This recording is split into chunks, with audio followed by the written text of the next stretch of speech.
Evening நடக்க போகிற ஆர்ஆர்க்கும் ஆர்சிபிக்கான match fix தான் பார்க்க போகிறோம். முதல் விஷயம் விராட் கோலி யாராவது சொல்லுங்க, எப்போ நம்ம பிளே ஆஃப் தான் குவாலிஃபை இருக்கும், ஃபைனல்ஸ் நம்ம ஒன்றும் கப்பு ஜெயிக்கல. ஏன்னா அவங்க டீம் பிளேயர்ஸ் எல்லாரும் ஏதோ உலக சாதனை பண்ண மாதிரி பேசிட்டு இருக்காங்க.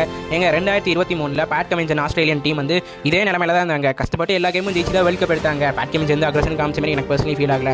2010 சிஎஸ்கே வந்து ஒரு 6 வின் கன்சிக்யூட்டிவா எடுத்தா குவாலிஃபை ஆகிங்கிற நிலமையில குவாலிஃபை ஆகி அந்த சீசன் கப்பு எடுத்துருப்பாங்க. நான் செலிப்ரேட் பண்ண வேண்டாம்னு சொல்ல வரல, எந்த டைம் எப்படி செலிப்ரேட் பண்ணுறங்கிறத தெரிஞ்சுட்டு பண்ணுங்க.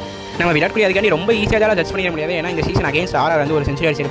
கொஞ்சம் காமன் கம்போஸ்டாக லேண்டா இன்னைக்கு செஞ்சுரி அடிக்கலாம். கொஞ்சம் திமிர்த்தனத்தோட லேண்டிங்கன்னா இன்னைக்கு ட்ரெண்ட் போல் பால்ல போல்ட் ஆகிட்டு கிளம்ப வேண்டியதாக சொல்லியாகணும். ஆர்சிபி பற்றி சொல்லணும், எங்க ஃபேன்ஸ் நீங்களே சொல்லிட்டீங்களா 7 வின் கன்சிக்யூட்டிவ் எடுத்துக்கணும் பெருமையாக சொல்றீங்களா?